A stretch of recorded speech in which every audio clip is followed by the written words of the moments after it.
BA ಪ್ರಥಮ ಸೆಮಿಸ್ಟರ್ದ ಸಮಾಜಶಾಸ್ತ್ರದ ಮೊದಲನೇ ಅಧ್ಯಾಯದಲ್ಲಿ ನಾವು ಸಮಾಜಶಾಸ್ತ್ರದ ಅರ್ಥ, ವ್ಯಾಖ್ಯೆಗಳು, ಸಮಾಜಶಾಸ್ತ್ರದ ವ್ಯಾಪ್ತಿ ಇವುಗಳ ಬಗ್ಗೆ ನಮ್ಮ ಹಿಂದಿನ ತರಗತಿ ಅಂದರೆ ಆನ್ಲೈನ್ ಕ್ಲಾಸಸ್ಗಳಲ್ಲಿನೇ ನಾವು ಈ ಎಲ್ಲ ವಿಷಯಗಳ ಚರ್ಚೆಯನ್ನು ಮಾಡಿದ್ದೀವಿ. ಇವತ್ತು ಸಮಾಜಶಾಸ್ತ್ರದ ಸ್ವರೂಪದ ಬಗ್ಗೆ ನಾವು ಚರ್ಚೆಯನ್ನು ಮಾಡೋಣ. ಈ ಸಮಾಜಶಾಸ್ತ್ರದ ಸ್ವರೂಪದ ಅಂಶಗಳನ್ನು ನಾವು ನೋಡ್ತಾ ಹೋದರೆ ಮೊಟ್ಟ ಮೊದಲನೆಯ ಅಂಶ sociology is an independent science. ಸಮಾಜಶಾಸ್ತ್ರ ಒಂದು ಸ್ವತಂತ್ರವಾದ ವಿಜ್ಞಾನವಾಗಿದೆ. ಸ್ವತಂತ್ರ ವಿಜ್ಞಾನ ಯಾವ ರೀತಿಯಲ್ಲಿ ಅಂತಂದರೆ, ಕೆಲವು ವಿಜ್ಞಾನಗಳು ತತ್ವಶಾಸ್ತ್ರ, ರಾಜಕೀಯ ತತ್ವಶಾಸ್ತ್ರ, ನೀತಿಶಾಸ್ತ್ರ ಇವುಗಳು ಒಂದಲ್ಲ ಒಂದು ಸಾಮಾಜಿಕ ವಿಜ್ಞಾನದ ಶಾಖೆಗಳಾಗಿ ಅಧ್ಯಯನವನ್ನು ನಾವು ಮಾಡ್ತೇವೆ. ಆ ರೀತಿಯಲ್ಲಿ ಸಮಾಜಶಾಸ್ತ್ರ ಯಾವುದೋ ಒಂದು ಸಾಮಾಜಿಕ ವಿಜ್ಞಾನದ ಶಾಖೆ ಅಲ್ಲ. ಸಮಾಜಶಾಸ್ತ್ರ ಒಂದು ಸ್ವತಂತ್ರವಾದ ವಿಜ್ಞಾನವಾಗಿದೆ. ಸ್ವತಂತ್ರವಾಗಿ ಸಮಾಜಶಾಸ್ತ್ರ ತನ್ನ ವಿಷಯ ವಸ್ತುವಾಗಿರುವ ಪ್ರಮುಖವಾದ ವಿಷಯ ವಸ್ತು ಸಮಾಜದ ಅಧ್ಯಯನ, ಸಾಮಾಜಿಕ ಸಂಬಂಧಗಳ ಅಧ್ಯಯನ, ಸಮಾಜ, ಸಮುದಾಯ, ಸಂಘ, ಸಂಸ್ಥೆ, ಸಾಮಾಜಿಕ ನಿಯಂತ್ರಣ, ಸಾಮಾಜಿಕ ಪರಿವರ್ತನೆ, ಅದೇ ರೀತಿಯಾಗಿ ಸಾಮಾಜಿಕ ಸ್ತರ ವಿನ್ಯಾಸ, ಸಾಮಾಜಿಕ ಸಮೂಹಗಳು, ಹೀಗೆ ಅನೇಕ ವಿಷಯಗಳ ಅಧ್ಯಯನವನ್ನು ಸಮಾಜಶಾಸ್ತ್ರ ಸ್ವತಂತ್ರ ವಿಜ್ಞಾನವಾಗಿ ಮಾಡ್ತಾನೇ ಇರ್ತದೆ. ಇದು ಸ್ವತಂತ್ರ ವಿಜ್ಞಾನವಾಗಿ ತನ್ನದೇ ಆದ ಅಧ್ಯಯನ ಕ್ಷೇತ್ರವನ್ನು ಪಡೆದುಕೊಂಡಿದೆ, ತನ್ನದೇ ಆದ ವ್ಯಾಪ್ತಿಯನ್ನು ಹೊಂದಿದೆ, ತನ್ನದೇ ಆದ ಸರಹದ್ದುಗಳನ್ನು ಪಡೆದುಕೊಂಡು ಒಂದು ಚೌಕಟ್ಟಿನಲ್ಲಿ ತನಗೆ ಸೀಮಿತವಾದ ವಿಷಯಗಳ ಅಧ್ಯಯನವನ್ನು ಸಮಾಜಶಾಸ್ತ್ರ ಮಾಡ್ತದೆ. ಎರಡನೇ ಸ್ವರೂಪದ ಅಂಶ sociology is a social science and not a physical science. ಸಮಾಜಶಾಸ್ತ್ರ ಒಂದು ಸಾಮಾಜಿಕ ವಿಜ್ಞಾನವಾಗಿದೆ ಹೊರತು ಭೌತಿಕ ವಿಜ್ಞಾನ ಅಲ್ಲ. ಸಾಮಾಜಿಕ ವಿಜ್ಞಾನ ಮತ್ತು ಭೌತಿಕ ವಿಜ್ಞಾನಗಳು ಅಂತ ನಾವು ವಿಜ್ಞಾನವನ್ನು ಎರಡು ವರ್ಗೀಕರಣವನ್ನು ಮಾಡ್ತೇವೆ. ಸಾಮಾಜಿಕ ವಿಜ್ಞಾನದ ತತ್ವಗಳು ಸಂಪೂರ್ಣವಾಗಿ ನಿರ್ದಿಷ್ಟವಾಗಿರೋದಿಲ್ಲ. ಸಾಮಾಜಿಕ ವಿಜ್ಞಾನಗಳ ನಿಯಮಗಳನ್ನು ನಾವು ಅಥವಾ ತತ್ವಗಳನ್ನು ನೋಡಿದಾಗ ಅವುಗಳಿಂದ ನಮಗೆ 100% ಫಲಿತಾಂಶ ಸಿಗೋದಿಲ್ಲ. ಆದರೆ ಭೌತಿಕ ವಿಜ್ಞಾನಗಳಲ್ಲಿ ನಾವು 100% ಫಲಿತಾಂಶವನ್ನು ನೋಡ್ತೇವೆ. ಸಮಾಜಶಾಸ್ತ್ರವಾಗಲಿ, ರಾಜ್ಯಶಾಸ್ತ್ರವಾಗಲಿ, ಇತಿಹಾಸವಾಗಲಿ, ಅರ್ಥಶಾಸ್ತ್ರವಾಗಲಿ ಅಥವಾ ಮನಃಶಾಸ್ತ್ರವಾಗಲಿ, ಯಾವುದೇ ವಿಷಯಗಳ ಅಧ್ಯಯನವನ್ನು ಕೈಗೊಂಡಾಗ, ಯಾವುದೇ ಸಾಮಾನ್ಯ ಹೇಳಿಕೆಗಳನ್ನು ಮಾಡಿದಾಗ ಆ ಸಾಮಾನ್ಯ ಹೇಳಿಕೆಗಳು 100% ನಿಜವಾಗಿವೆ ಅಂತ ನಮಗೆ ಹೇಳಲಿಕ್ಕೆ ಬರೋಂಗಿಲ್ಲ. ಕಾರಣ ಏನು ಅಂತಂದರೆ ಅವು 100% ನಿಜವಾಗಿಯೂ ಇರೋದಿಲ್ಲ. ಮೆಜಾರಿಟಿ ಬಹುಸಂಖ್ಯಾತವಾಗಿದ್ದಾಗ 80% ಇದ್ದರೆ, 85% ಇದ್ದರೆ, 90 ಇದ್ದರೆ, 95 ಇದ್ದರೆ ಆಗ ಅದನ್ನು ನಾವು ಒಪ್ಪಿಕೊಳ್ತೇವೆ, ಅದನ್ನೇ ಸಾಮಾನ್ಯೀಕರಣ ಮಾಡ್ತೇವೆ. ಆದರೆ ಭೌತಿಕ ವಿಜ್ಞಾನಗಳಲ್ಲಿ ಹಾಗಲ್ಲ. ನಿರ್ದಿಷ್ಟತೆಯ ಪ್ರಮಾಣ 100% ಇರ್ತದೆ. ಸಾಮಾಜಿಕ ವಿಜ್ಞಾನಗಳಲ್ಲಿ ನಿರ್ದಿಷ್ಟತೆಯ ಪ್ರಮಾಣ 100% ಇರಂಗಿಲ್ಲ. ಸೊ 100% ನಿರ್ದಿಷ್ಟತೆಯ ಪ್ರಮಾಣವನ್ನು ಪಡೆದುಕೊಂಡಿರುವಂತಹ ವಿಜ್ಞಾನಗಳೇ ಭೌತಿಕ ವಿಜ್ಞಾನಗಳು. ಉದಾಹರಣೆಗಾಗಿ ಭೌತಶಾಸ್ತ್ರ, ರಸಾಯನಶಾಸ್ತ್ರ, ಗಣಿತಶಾಸ್ತ್ರ, ಜೀವಶಾಸ್ತ್ರ ಇವೆಲ್ಲವುಗಳಲ್ಲಿ ಫಲಿತಾಂಶ 100% ಇರ್ತದೆ. ಆಮೇಲೆ ಸಾಮಾಜಿಕ ವಿಜ್ಞಾನಗಳ ತತ್ವಗಳಲ್ಲಿ ಒಂದು ಕಾಲದಲ್ಲಿ ಒಂದು ರೀತಿಯ ಫಲಿತಾಂಶವನ್ನು ನಾವು ಪಡೆದುಕೊಂಡ್ರೆ ಮತ್ತೊಂದು ಕಾಲದಲ್ಲಿ ಮತ್ತೊಂದು ರೀತಿಯ ಫಲಿತಾಂಶವನ್ನು ನೋಡ್ತೀವಿ. ಕಾರಣ ಏನು ಅಂತಂದರೆ ಕಾಲದಿಂದ ಕಾಲಕ್ಕೆ ಸಮಾಜದ ಸ್ಥಿತಿಗತಿಗಳಲ್ಲಿ ಬದಲಾವಣೆಗಳು ಆಗಿರೋದ್ರಿಂದ ಆ ರೀತಿಯಾಗಿರ್ತಕ್ಕಂಥ ಬದಲಾದ ಫಲಿತಾಂಶಗಳನ್ನು ನಾವು ಸಾಮಾಜಿಕ ವಿಜ್ಞಾನಗಳಲ್ಲಿ ನೋಡ್ತೀವಿ.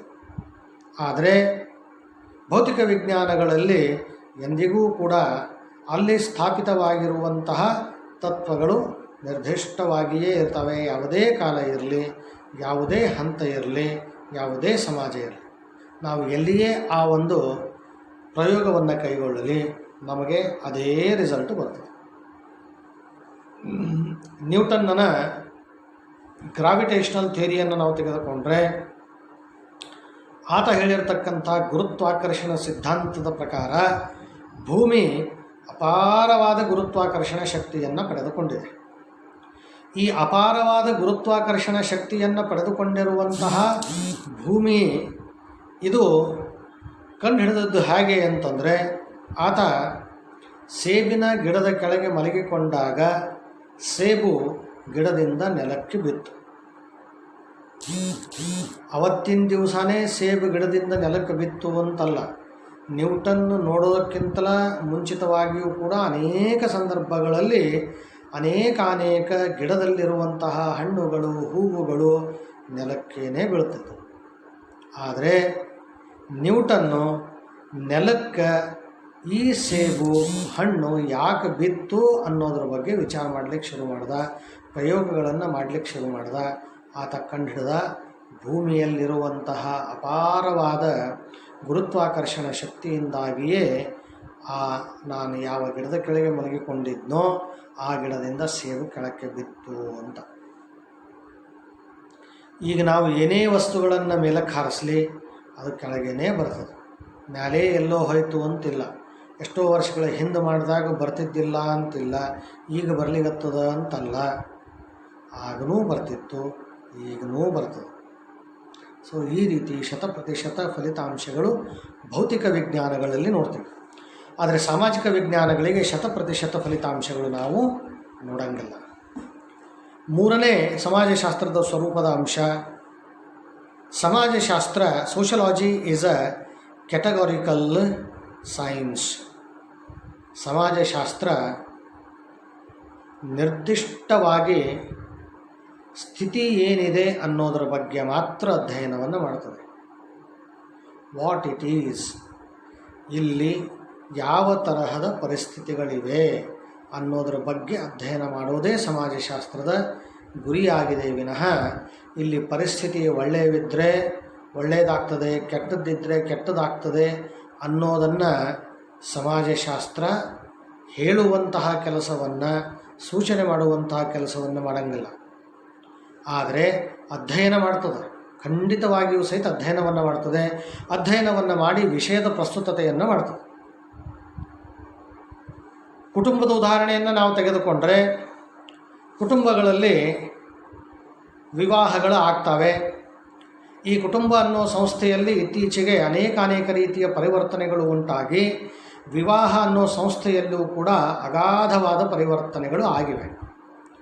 ಮುಂಚೆ ಒಬ್ಬ ಹುಡುಗ ಒಬ್ಬ ಹುಡುಗಿ ಇವರಿಬ್ಬರ ವಿವಾಹ ನಿಶ್ಚಯವಾಗಿದೆ ಅಂತ ಗೊತ್ತಾದಾಗ್ಯೂ ಕೂಡ ಅವರಿಬ್ಬರು ಮದುವೆ ದಿವಸವೇ ಒಬ್ಬರು ಮತ್ತೊಬ್ಬರನ್ನು ನೋಡ್ತಾ ಇದ್ದರು. ಅಲ್ಲಿಯ ತನಕ ಯಾರೂ ಕೂಡ ಇಬ್ಬರೂ ಕೂಡ ನಾವು ಭೇಟಿಯಾಗಬೇಕು, ಭೇಟಿಯಾಗುತ್ತೀವಿ ಅನ್ನೋ ಮನೋಭಾವನೆಯನ್ನು ವ್ಯಕ್ತ ಮಾಡ್ತಾ ಇದ್ದಿದ್ದಿಲ್ಲ. ಆದರೆ ಈಗ ಒಬ್ಬ ಹುಡುಗ ಮತ್ತು ಹುಡುಗಿ ಎಂಗೇಜ್ಮೆಂಟ್ ಆಯಿತು ಅಂದರೆ ಸಾಕು, ಯಾವ ರೀತಿ ವ್ಯವಹರಿಸ್ತಾ ಇದ್ದಾರೆ, ಯಾವ ರೀತಿ ಎಂಗೇಜ್ಮೆಂಟ್ ದಿವಸನೇ ತಾನು ಮದುವೆಯಾಗುವಂತಹ ಹುಡುಗಿಗೆ ಒಂದು ಒಳ್ಳೆ ಮೊಬೈಲನ್ನು ಗಿಫ್ಟ್ ಮಾಡೋದು, ಒಂದು 2 ವೀಲರ್ ಗಿಫ್ಟ್ ಮಾಡೋದು, ಮದುವೆ ಆಗೋದಕ್ಕಿಂತಲೂ ಮುಂಚಿತವಾಗಿ ಎಷ್ಟು ಮಾತಾಡಿಬಿಡ್ತಾರೆ ಅಂತಂದರೆ ಕೆಲವು ಸಂದರ್ಭಗಳಲ್ಲಿ ಮದುವೆ ಆದಮೇಲೆ ಮಾತಾಡಲಿಕ್ಕೆ ಏನೂ ಉಳಿದಿಲ್ಲ ಅನ್ನೋಷ್ಟರ ಮಟ್ಟಿಗೆ ಮಾತಾಡಿಬಿಡ್ತಾರೆ, ಅನ್ನೋಷ್ಟರ ಮಟ್ಟಿಗೆ ತಿರುಗಾಡಿಬಿಡ್ತಾರೆ. ಸಮಾಜಶಾಸ್ತ್ರ ಸ್ಥಿತಿ ಹೆಂಗದ ಅಂತ ಹೇಳ್ತದೆ, ಅದಷ್ಟೇ ಇದರ ಉದ್ದೇಶ. ಆದರೆ ಸ್ಥಿತಿ ಹೆಂಗದ ಅಂತ ಹೇಳಿ ಆ ಸ್ಥಿತಿಯಿಂದಾಗಿ ಮುಂದೆ ಏನು ದುಷ್ಪರಿಣಾಮಗಳಾಗ್ತವೆ ಅನ್ನೋದನ್ನು ಹೇಳ್ತದೆ. ಹಿಂಗೆ ದುಷ್ಪರಿಣಾಮ ಆಗ್ತಾವ, ಅದಕ್ಕಾಗಿ ನೀವು ಈ ರೀತಿಯಾಗಿ ವರ್ತಿಸಬೇಡ್ರಿ ಅಂತ ಹೇಳಂಗಿಲ್ಲ. ಆದರೆ ನೀವು ಈ ರೀತಿ ವರ್ತಿಸೋದ್ರಿಂದ ಯಾವ ರೀತಿಯ ದುಷ್ಪರಿಣಾಮಗಳು ಉಂಟಾಗ್ತಾವೆ ಅನ್ನೋದ್ರ ಬಗ್ಗೆ ಹೇಳಿಕೊಡ್ತವೆ. ಹಿಂಗೆ ದುಷ್ಪರಿಣಾಮಗಳು ಉಂಟಾಗ್ತವೆ ಅಂತ ಹೇಳಿದಾಗ ಅದನ್ನು ತಿಳ್ಕೊಂಡು ಹುಡುಗ ಹುಡುಗಿಯರು ಈ ರೀತಿಯಾಗಿ ತಪ್ಪಾಗಿ ವರ್ತಿಸೋದನ್ನು ಬಿಟ್ಟು ಒಳ್ಳೆಯ ರೀತಿಯಲ್ಲಿ ನಡೆದುಕೊಂಡ್ರೆ ಒಳ್ಳೆಯದು.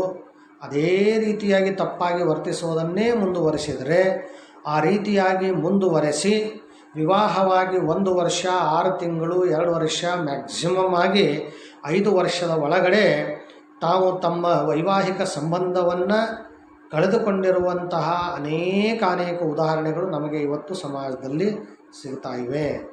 ಆ ತರಹದ ಉದಾಹರಣೆಗಳು ಸಿಗೋದಕ್ಕೆ ಕಾರಣ ಏನು ಅಂತಂದರೆ ಇದೇ ಸ್ಥಿತಿ. ಫ್ರೀನೆಸ್ ಅನ್ನೋದಿರಬೇಕು, ಫ್ರೀಡಮ್ ಅನ್ನೋದಿರಬೇಕು, ಸ್ವಾತಂತ್ರ್ಯ ಅನ್ನೋದಿರಬೇಕು. ಆದರೆ ಸ್ವೇಚ್ಛಾಚಾರ ಆಗಬಾರ್ದು. ಸ್ವೇಚ್ಛಾಚಾರ ಆಯಿತು ಅಂತಂದರೆ ಖಂಡಿತವಾಗಿಯೂ ಕೂಡ ತೊಂದರೆ ವೈವಾಹಿಕ ಜೀವನದಲ್ಲಿ ಆಗೇ ಆಗ್ತದೆ. ಮುಂಚಿತವಾಗಿ ಒಂದು ರೀತಿಯಲ್ಲಿ ವರ್ತಿಸಿರುವಂತಹ ಪತಿ ಪತ್ನಿಯರು ವಿವಾಹವಾದ ಮೇಲೆ ತಮ್ಮಲ್ಲಿಯೇ ವರ್ತನೆಯಲ್ಲಿ ಗಾಂಭೀರ್ಯತೆಯನ್ನು ಪಡೆದುಕೊಳ್ಳಬೇಕಾಗ್ತದೆ. ಆ ಗಾಂಭೀರ್ಯತೆಯನ್ನು ಪಡೆದುಕೊಳ್ಳುವಲ್ಲಿ ದೈನಂದಿನ ಜೀವನದಲ್ಲಿ ಪ್ರತಿನಿತ್ಯ ಹೆಜ್ಜೆಗೆ ಇವರಿಬ್ಬರಲ್ಲಿ ಭಿನ್ನಾಭಿಪ್ರಾಯಗಳು ಬರೋದಕ್ಕೆ ಶುರು ಆಗ್ತವೆ. ಮುಂಚೆ ನೀನು ಹೀಗೆ ವರ್ತಿಸ್ತಿದ್ದಿ, ಈಗ ಹಿಂಗೆ ವರ್ತಿಸ್ಲಿಕ್ಕತ್ತಿದ್ದಿ, ಮುಂಚೆ ನನ್ನನ್ನು ಪ್ರೀತಿಸ್ತಿದ್ದಿ, ಈಗ ನನ್ನನ್ನು ಪ್ರೀತಿಸ್ತಾ ಇಲ್ಲ ಅನ್ನೋ ಮನೋಭಾವನೆಗಳು ಪತಿ ಪತ್ನಿಯರಲ್ಲಿ ಬರೋದಕ್ಕೆ ಶುರುವಾಗಿ ಬಿರುಕು ಉಂಟಾಗಿ ದಾಂಪತ್ಯ ಜೀವನವೇ ಕಡಿದು ಹೋಗುವಂತಹ ಅನೇಕ ಉದಾಹರಣೆಗಳನ್ನು ನಾವು ನೋಡ್ತೀವಿ. ನೆಕ್ಸ್ಟ್ ಅಂಶ, sociology is a pure science and not an applied science ಅಂತ. ಆದರೆ ಸಮಾಜಶಾಸ್ತ್ರ ಒಂದು ಶುದ್ಧ ಮತ್ತು ಅನ್ವಯಿಕ ವಿಜ್ಞಾನವಾಗಿದೆ. ಶುದ್ಧ ವಿಜ್ಞಾನವಾಗಿ ಇರುವ ವ್ಯವಸ್ಥೆಯ ಬಗ್ಗೆ, ಇರುವ ಸಂಸ್ಥೆಗಳ ಬಗ್ಗೆ, ಸಮೂಹಗಳ ಬಗ್ಗೆ ತಾನು ಜ್ಞಾನವನ್ನು ಸಂಪಾದನೆ ಮಾಡ್ತದೆ. ಯಾವುದೇ ಒಂದು ವಿಜ್ಞಾನ ಆ ವಿಜ್ಞಾನದಲ್ಲಿರುವಂತಹ ಅಂಶಗಳ ಬಗ್ಗೆ, ವಿಷಯಗಳ ಬಗ್ಗೆ ಜ್ಞಾನವನ್ನು ಸಂಪಾದನೆ ಮಾಡೋದರಿಂದ ಅದನ್ನು ನಾವು ಶುದ್ಧ ವಿಜ್ಞಾನ ಅಂತ ಕರಿತೀವಿ. ಸಂಪಾದನೆ ಮಾಡಿರುವ ಜ್ಞಾನವನ್ನು ಉಪಯೋಗಿಸಿ ಅದನ್ನು ಸಮಾಜದ ಯಾವ ಸಮೂಹದ ಅಧ್ಯಯನವನ್ನು ನಾವು ಮಾಡಿರ್ತೀವೋ, ಯಾವ ವ್ಯವಸ್ಥೆಯ ಅಧ್ಯಯನವನ್ನು ನಾವು ಮಾಡಿರ್ತೀವೋ, ಆ ವ್ಯವಸ್ಥೆ ಆ ಸಮೂಹಕ್ಕೆ ಅನುಕೂಲ ಆಗೋ ರೀತಿಯಲ್ಲಿ ನಾವು ಪಡೆದುಕೊಂಡಿರುವಂತಹ ಜ್ಞಾನದ ಬಳಕೆಯನ್ನು ಮಾಡಿದರೆ, ಜ್ಞಾನದ ಉಪಯೋಗವನ್ನು ಮಾಡಿದರೆ ಆಗ ಅದು ಅಪ್ಲೈಡ್ ಸೈನ್ಸ್ ಆಗ್ತದೆ, ಆಗ ಅದು ಅನ್ವಯಿಕ ವಿಜ್ಞಾನ ಆಗ್ತದೆ. ಹೀಗಾಗಿ ಸಮಾಜಶಾಸ್ತ್ರ ಒಂದು ಶುದ್ಧ ವಿಜ್ಞಾನವೂ ಆಗಿದೆ, ಒಂದು ಅನ್ವಯಿಕ ವಿಜ್ಞಾನವೂ ಆಗಿದೆ. ಸಮಾಜಶಾಸ್ತ್ರ ತಾನು ಪಡೆದುಕೊಂಡಿರುವಂತಹ ಜ್ಞಾನವನ್ನು ಸಮಾಜದ ಒಳಿತಿಗಾಗಿ ಬಳಸ್ತದೆ.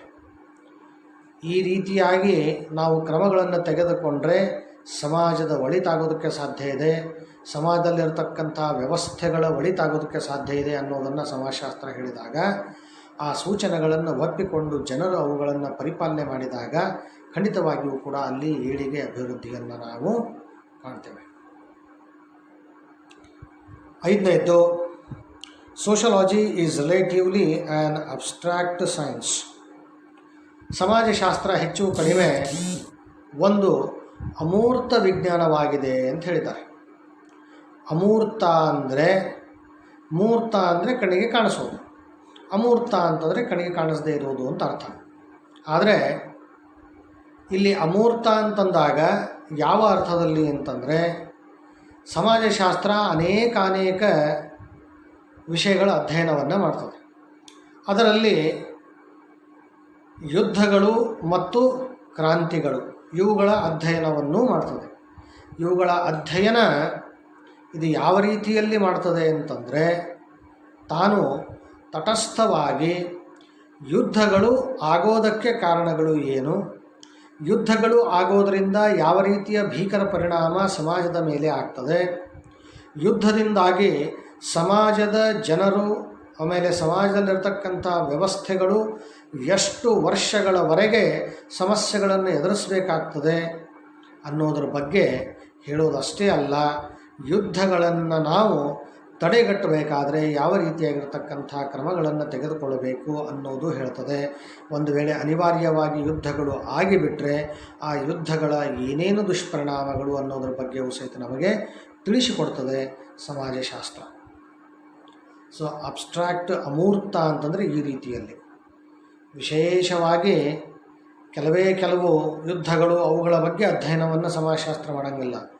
ಜನರಲ್ಲಾಗಿ ಸಾಮಾನ್ಯವಾಗಿ ಯುದ್ಧ ಅಂದರೆ ಏನು, ಯುದ್ಧಗಳ ಕಾರಣಗಳು ಏನು, ಯುದ್ಧಗಳ ಪರಿಣಾಮಗಳು ಏನಾಗ್ತವೆ, ಅವುಗಳ ಗಾಂಭೀರ್ಯತೆ ಏನಿದೆ, ಇದೆಲ್ಲವೂ ಸಹಿತ ಅಧ್ಯಯನವನ್ನು ಸಮಾಜಶಾಸ್ತ್ರ ಮಾಡ್ತದೆ ಹೊರತು ಈಗ ನಾನು ಇತ್ತೀಚೆಗೆ ನಮ್ಮ ದೇಶದಲ್ಲಿ ಭಾರತ ಮತ್ತು ಪಾಕಿಸ್ತಾನ, ಭಾರತ ಮತ್ತು ಚೀನಾ ಇವೆರಡರ ನಡುವೆ ಇರುವಂತಹ ಯುದ್ಧ ರೀತಿಯ ವಾತಾವರಣ ಏನುಂಟಾಗಿತ್ತೋ ಅದರ ಬಗ್ಗೆ ಅಧ್ಯಯನ ಮಾಡೋಂಗಿಲ್ಲ. ಒಂದು ವೇಳೆ ಯುದ್ಧ ಆಯಿತು ಅಂತಂದ್ರೆ ಆ ಯುದ್ಧದ ಬಗ್ಗೆ ಅಧ್ಯಯನ ಅಲ್ಲ, ಯುದ್ಧಗಳು ಸಾಮಾನ್ಯವಾಗಿ ಏನು ಅನ್ನೋದ್ರ ಬಗ್ಗೆ ಅಧ್ಯಯನವನ್ನು ಮಾಡ್ತದೆ.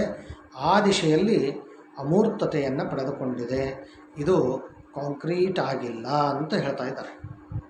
Next, sociology is a generalising science and not a individualising science. ಸಮಾಜಶಾಸ್ತ್ರ ಸಾಮಾನ್ಯೀಕರಣ ಮಾಡುವಂತಹ ಒಂದು ವಿಜ್ಞಾನವೇ ಹೊರತು ಇದು ವೈಯಕ್ತೀಕರಣವನ್ನು ಮಾಡುವಂತಹ ವಿಜ್ಞಾನ ಅಲ್ಲ. ಸಾಮಾನ್ಯೀಕರಣ ಅಂತಂದಾಗ ಸಾಮಾನ್ಯವಾಗಿ ನಾವು ಸಮಾಜದಲ್ಲಿ ಯಾವುದೇ ಒಂದು ವ್ಯವಸ್ಥೆಯ ಅಧ್ಯಯನವನ್ನು ಮಾಡಬೇಕು ಅಂತಂದರೆ ಆ ವ್ಯವಸ್ಥೆಗೆ ಸಂಬಂಧಪಟ್ಟಿರುವ ಪ್ರತಿಯೊಂದು ಘಟಕದ ಅಧ್ಯಯನವನ್ನು ಮಾಡಲೇಬೇಕು ಅಂತ ಅವಶ್ಯಕತೆ ಇಲ್ಲ. ಉದಾಹರಣೆಗೆ ಎಲೆಕ್ಷನ್ಗಳು ನಡೀತವೆ. ಈಗ ಕೆಲವು ದಿವಸಗಳಲ್ಲಿ ಗ್ರಾಮ ಪಂಚಾಯತ್ ಎಲೆಕ್ಷನ್ಗಳು ಬರ್ತಾ ಇವೆ. ಸೊ ಈ ಗ್ರಾಮ ಪಂಚಾಯತ್ ಎಲೆಕ್ಷನ್ಗಳು ಬೇರೆ ಬೇರೆ ಫೇಸ್ಗಳಲ್ಲಿ ಆಗ್ತವೆ. ಎಲೆಕ್ಷನ್ಗಳು ಮುಗಿದ ಮೇಲೆ ಎಲ್ಲ ಟಿ ವಿ ಚಾನಲ್ಗಳು, ಪೇಪರ್ದವರು ತಮ್ಮದೇ ಆದ ರೀತಿಯಲ್ಲಿ ಸರ್ವೆಯನ್ನು ಮಾಡಿರ್ತಾವೆ, ಸಮೀಕ್ಷೆಯನ್ನು ಮಾಡಿರ್ತಾವೆ. ಆ ಸಮೀಕ್ಷೆಯ ಪ್ರಕಾರ ಯಾವ ಪಾರ್ಟಿ, ಯಾವ ರಾಜಕೀಯ ಪಕ್ಷ, ಯಾವ ಪೊಲಿಟಿಕಲ್ ಪಾರ್ಟಿ ಎಷ್ಟೆಷ್ಟು ಸೀಟುಗಳನ್ನು ಯಾವ್ಯಾವ ಭಾಗದಲ್ಲಿ ತೆಗೆದುಕೊಳ್ಳೋ ಸಾಧ್ಯತೆ ಇದೆ ಅನ್ನೋದ್ರ ಬಗ್ಗೆ ಹೇಳ್ತದೆ. ಸಾವಿರಾರು ಓಟುಗಳು ಒಂದೊಂದು ಗ್ರಾಮ ಪಂಚಾಯತಿಯಲ್ಲಿ ಚಲಾವಣೆ ಆಗಿರ್ತವೆ. ಕೇವಲ 100 ಓಟುಗಳನ್ನು ಚಲಾವಣೆ ಮಾಡಿರ್ತಕ್ಕಂಥ ಆ ಒಂದು ಗ್ರಾಮ ಪಂಚಾಯತದ ಪರಿಧಿಯಲ್ಲಿ ಬರುವಂತಹ ಜನರನ್ನು ಭೇಟಿಯಾಗಿ ಅವರನ್ನು ಮಾತಾಡಿಸಿ ಅವರು ವೋಟ್ ಯಾರಿಗೆ ಹಾಕಿದ್ದಾರೆ, ಏನು ಎಂತು ಅನ್ನೋದರ ಮಾಹಿತಿಯನ್ನು ಪಡೆದುಕೊಂಡು ಅದರ ಆಧಾರದ ಮೇಲೆ ಸಂಪೂರ್ಣ ಆ ಕ್ಷೇತ್ರದಲ್ಲಿ ಯಾರು ಗೆದ್ದು ಬರ್ತಾರೆ, ಯಾರು ಲೀಡಿಂಗ್ ಪೊಸಿಷನ್ನೊಳಗಿರ್ತಾರೆ ಅಂತ ಹೇಳಲಿಕ್ಕೆ ಸಾಧ್ಯ. ಅಲ್ಲಿ ನಾವು ರಿಸಲ್ಟ್ ಹೇಳಬೇಕು ಅಂದ್ರೆ ಪ್ರತಿಯೊಂದೂ ನೋಡ್ಕೊಂಡ ಮೇಲೆ ಹೇಳಬೇಕು ಅಂತಿಲ್ಲ. ನೋಡ್ಕೊಂಡ ಮೇಲೆ ಹೇಳೋದು ಅಂತಂದ್ರೆ ಅದು ಸಮೀಕ್ಷೆ ಅಂತ ಆಗಂಗಿಲ್ಲ. ಪೂರಾ ನೋಡಿದ ಮೇಲೆ ನಮ್ಗೆ ಗೊತ್ತೇ ಆಗ್ತದೆ. ಅಲ್ಲಿ ಅದು ಅಧ್ಯಯನ ಅಲ್ಲ. ಅಧ್ಯಯನ ಮಾಡಬೇಕು ಅಂತಂದರೆ ಸಾವಿರಾರು ವೋಟರ್ಸ್ ವೋಟ್ ಮಾಡಿದಾಗ 100 ಓಟ್ಗಳನ್ನು ಸ್ಯಾಂಪಲ್ಲಾಗಿ ತೆಗೆದುಕೊಂಡು ನಾವು ನಮ್ಮ ರಿಸಲ್ಟನ್ನು ಹೇಳಬೇಕು. ಇಂತಹ ಪಕ್ಷ, ಇಂತಹ ಅಭ್ಯರ್ಥಿ ಆಯ್ಕೆಯಾಗಿ ಬರ್ತಾನೆ ಅಂತ. ಸೊ ಆ ರೀತಿಯಾಗಿ ಜನರಲೈಸ್ ಮಾಡ್ತದೆ, ಸಾಮಾನ್ಯೀಕರಣ ಮಾಡ್ತದೆ. ವೈಯಕ್ತೀಕರಣವನ್ನು ಸಮಾಜಶಾಸ್ತ್ರ ಮಾಡೋದಿಲ್ಲ ಅಂತ ಅರ್ಥ. ಸಮಾಜಶಾಸ್ತ್ರದ ಸ್ವರೂಪದಲ್ಲಿ ಕೊನೆಯ ಅಂಶ, sociology is a general science and not a special social science. ಸಮಾಜಶಾಸ್ತ್ರ ಒಂದು ಸಾಮಾನ್ಯ ಸಾಮಾಜಿಕ ವಿಜ್ಞಾನವೇ ಹೊರತು ವಿಶೇಷ ಸಾಮಾಜಿಕ ವಿಜ್ಞಾನ ಅಲ್ಲ ಅಂತ ಅನ್ನೋದು. ಇಲ್ಲಿ ವಿಶೇಷ ಸಾಮಾಜಿಕ ವಿಜ್ಞಾನಗಳು ಯಾವುವು ಅಂತಂದರೆ ರಾಜ್ಯಶಾಸ್ತ್ರ, ಇತಿಹಾಸ, ಅರ್ಥಶಾಸ್ತ್ರ. ಯಾಕೆ ಈ 3 ಸಾಮಾಜಿಕ ವಿಜ್ಞಾನಗಳನ್ನು ವಿಶೇಷ ಸಾಮಾಜಿಕ ವಿಜ್ಞಾನಗಳು ಅಂತ ಕರಿತೀವಿ ಅಂತ ಅನ್ನೋ ಪ್ರಶ್ನೆ. ಇವು 3 ಕೂಡ ಸಮಾಜದ ಒಂದಲ್ಲ ಒಂದು ಅಂಗದ ವ್ಯವಸ್ಥೆಯ ಅಧ್ಯಯನವನ್ನು ಮಾಡ್ತವೆ. ಇತಿಹಾಸ ನಮ್ಮ ಸಮಾಜದಲ್ಲಿನೇ ಗತಿಸಿ ಹೋಗಿರುವಂಥ ಘಟನೆಗಳ ಅಧ್ಯಯನವನ್ನು ಮಾಡ್ತದೆ. ರಾಜ್ಯಶಾಸ್ತ್ರ ರಾಜಕೀಯ ಚಟುವಟಿಕೆಗಳಿಗೆ ಮಾತ್ರ ತನ್ನ ಅಧ್ಯಯನವನ್ನು ಸೀಮಿತ ಮಾಡಿಕೊಳ್ತದೆ. ಅರ್ಥಶಾಸ್ತ್ರ ಕೇವಲ ಆರ್ಥಿಕ ಚಟುವಟಿಕೆಗಳ ಅಧ್ಯಯನವನ್ನು ಮಾತ್ರ ಮಾಡ್ತದೆ. ಆದರೆ ಸಮಾಜಶಾಸ್ತ್ರ ಸಮಾಜವನ್ನು ಇಡಿಯಾಗಿ ತೆಗೆದುಕೊಂಡು ಅಧ್ಯಯನ ಮಾಡೋದರಿಂದ ಸಮಾಜಶಾಸ್ತ್ರವನ್ನು ಒಂದು ಸಾಮಾನ್ಯ ಸಾಮಾಜಿಕ ವಿಜ್ಞಾನ ಅಂತ ಕರಿತೇವೆ. ಉಳಿದ ಸಾಮಾಜಿಕ ವಿಜ್ಞಾನಗಳನ್ನು ನಾವು ವಿಶೇಷ ಸಾಮಾಜಿಕ ವಿಜ್ಞಾನಗಳು ಅಂತ ಕರೆಯೋದು. ಈ 7 ಸಮಾಜಶಾಸ್ತ್ರದ ಸ್ವರೂಪದಲ್ಲಿ ಇರುವಂತಹ ಅಂಶಗಳು.